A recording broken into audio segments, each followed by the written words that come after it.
भाजपा हमेशा क्रिकेट या कोई भी खेल हो उसके जरिए भी इस देश में जो माहौल, चुनावी माहौल बनाने का प्रयास है वो करती है। वरना तो जाकर के पाकिस्तान के साथ भी क्रिकेट खेल रही है, बांग्लादेश के साथ भी क्रिकेट खेलेगी। अपने कार्यकर्ताओं के जरिए शाहरुख खान के खिलाफ एक माहौल बनाना था, वो तो सब मिले हुए हैं, आपस में नूरा कुश्ती है, बस देश की जनता को बेवकूफ बना रहे हैं। यहां नहीं खेल पाएंगे तो दुबई में जाकर के खेलेंगे और उसमें जाकर के अमित शाह जी के जो जय शाह जी हैं वो बैठ के मैच का लुत्फ भी लेंगे। देखिए, नरेंद्र मोदी जी और अमित शाह जी ने कृषि मंत्री को बलि का बकरा बनाया है।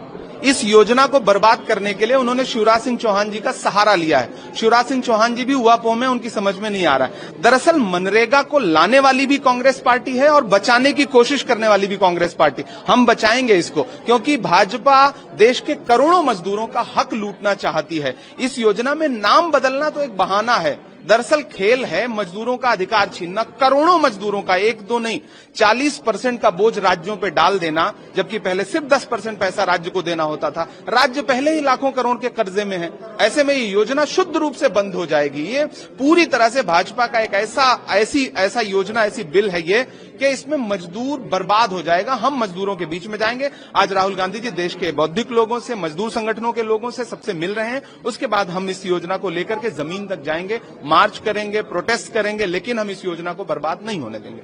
आप यहाँ पर तो लड़ाई लड़ रहे हैं। लड़ाई आप लोगों ने महाराष्ट्र के लोकल चुनावों में लड़ी है, बीएमसी में आपको कुछ सीटें भी मिली, लेकिन अब कॉन्फ़िगरेशन अलग अलग बन रही है। वहाँ पर जो है शिवसेना, जो शिंदे ग्रुप है, और बीजेपी में बीएमसी को लेकर ही फैसला नहीं हो पा रहा है। तो कई जगह तो महायुति को एमएनएस सपोर्ट करती हुई। देखिए, इससे सबसे बड़ी बात ये समझ में आती है कि भाजपा के लिए सिर्फ सत्ता महत्वपूर्ण है। किससे मिलके बने, कभी शिवसेना को तोड़ लो, कभी मनसे से हाथ मिला लो।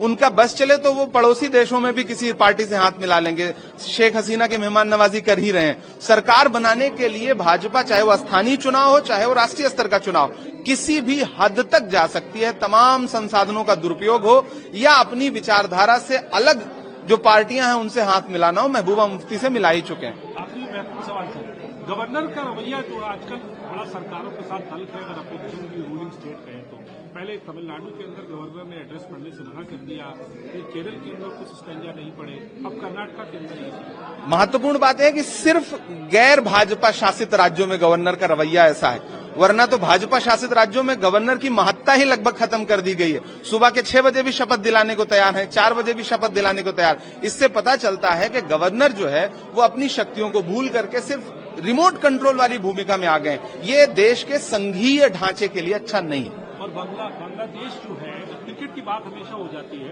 बांग्लादेश ने कुछ टेंशन जताई थी कि वो हमारे साथ T20 वर्ल्ड कप हमारे यहाँ नहीं खेलना चाहता, लेकिन अब आईसीसी ने फ्लैग ऑफ करा इस बात को कि भारत में क्रिकेट खेलेगा और हम सब चीजें उनको सिक्योरिटी प्रोवाइड करके देंगे। कैसे देखते हैं? देखिए, भाजपा हमेशा क्रिकेट या कोई भी खेल हो उसके जरिए भी इस देश में जो माहौल, चुनावी माहौल बनाने का प्रयास है वो करती है। वरना तो जाकर के पाकिस्तान के साथ भी क्रिकेट खेल रही है, बांग्लादेश के साथ भी क्रिकेट खेलेगी, लेकिन अपने मातृ संगठनों के जरिए या अपने कार्यकर्ताओं के जरिए शाहरुख खान के खिलाफ एक माहौल बनाना था, वो बनाया गया, बस इतना ही था। वरना तो सब मिले हुए हैं, आपस में नूरा कुश्ती है, बस देश की जनता को बेवकूफ बना रहे हैं। यहां नहीं खेल पाएंगे तो दुबई में जाकर के खेलेंगे और उसमें जाकर के अमित शाह जी के जो जय शाह जी हैं वो बैठ के मैच का लुत्फ भी लेंगे।